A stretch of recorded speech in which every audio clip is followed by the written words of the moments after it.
I struggle a bit with trying to bring all of what I've learned over the past really course together, and especially all of the learning around the native culture in a way that's coherent.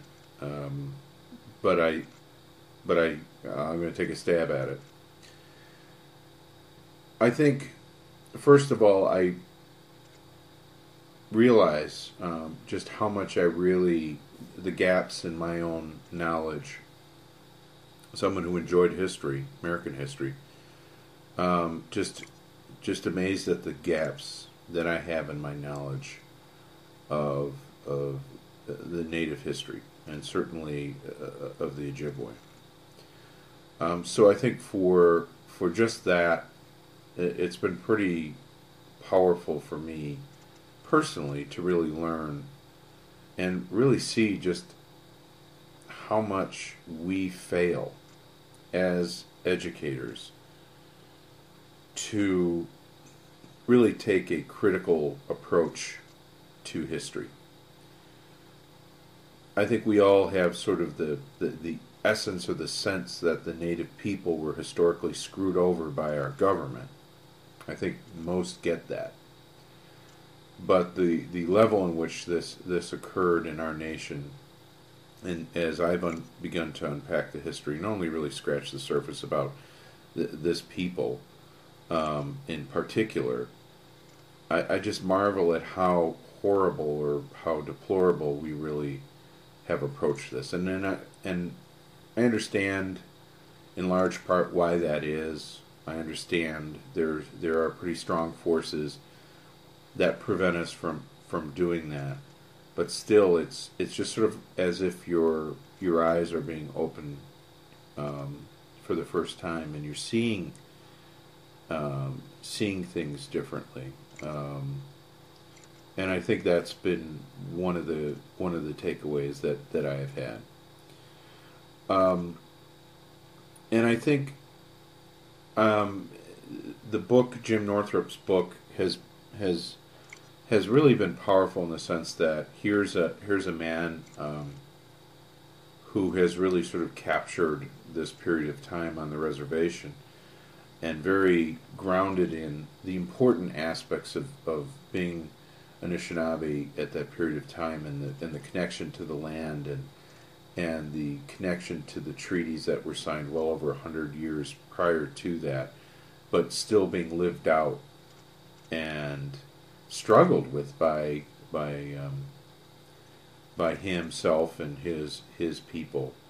Again, sort of kind of connects the loop for me. So I think that juxtaposition of the history of the Ojibwe with his book was really helpful for me in terms of understanding, I think, better who he was and what his value system is. Um, I don't pretend to know the man in any way, obviously.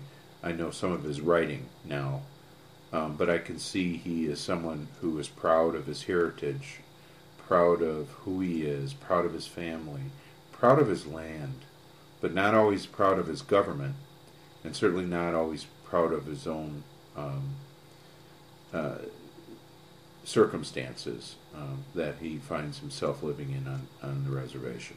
I think we can say that about all of us, but I think obviously his story is unique. On another note, one of the things that was sort of interesting to me was just as he laid out his work and the questions and the research that I did, and watching a number of his different YouTube videos, of which of course I've included a few in this presentation.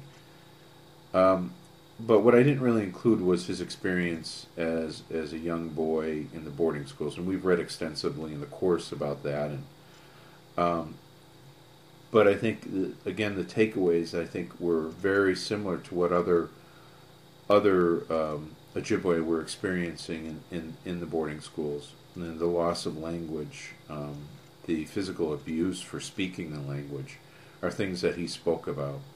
And one of the telling things that when he was being interviewed, he talked at length about was how he had to fight almost every day. He was a little kid, and just the fights he would get in just to protect himself, and the circumstances he found himself in. And then I remember in this interview he talked about how he couldn't believe, I think, when he looked back retrospectively, what he had dealt with. Because here he's looking at his grandson Aaron, who is probably about that same age, and he remarks about that. He sees his grandson, and I think he sees himself and the circumstances that he found himself in as a 6-year-old boy, fending for himself, and just that I imagine, is striking for him about how he could even fathom Aaron, his beloved grandson, in the circumstances that he found himself in, due to abject poverty, and growing up at that time. I think it's sad, it's inspiring, and it's pretty. I think it's pretty powerful. And so, thinking about this one man's life as he's lived the reservation, as he served his country, and as he's really struggled to reclaim his own history, whether it's his personal history, but the history of who he is as a man, as an Anishinaabe, is just fascinating, and his respect for his elders and his culture, and it is incredible. And I guess, and finally, just again back to what I've learned through the Ojibwe, and through the treaty process and things, is I've been visiting the island of Madeline Island for probably the last 10 years with my family, and I find it, and I absolutely love it. It's beautiful. But what has struck me is just how absolutely ignorant I was of the history. The fact that this was the seat of power for the Ojibwe. I mean, I knew of the Ojibwe on the island, but I had no idea. And so I know when I visit this coming August, I absolutely will have a different appreciation for that island, for that ground, and for that history. But I intend on making sure that my children do, who have been going there for a long time as well, that they understand better, and that we take the time to really uncover the history of the Ojibwe on that island.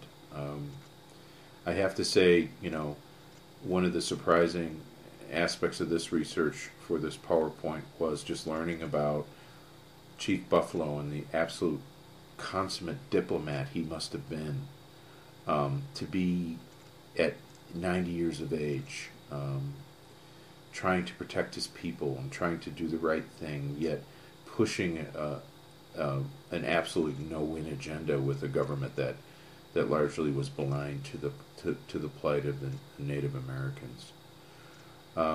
Is pretty inspiring, and I think it's pretty damning, again, of our educational system, that his experience, his name, is not something that is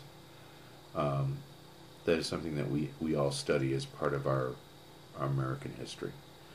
So, just in conclusion, this has been a fascinating journey for me, and I hope I haven't bored you to tears with my presentation here. But I would encourage you definitely to research or read more about it, and pick up Jim Northrup's book if you get a chance, and learn a little bit more about a history of this gentleman, but a history that touches Minnesota, Minneapolis, St. Paul, this whole region here that we live in right now. Thank you.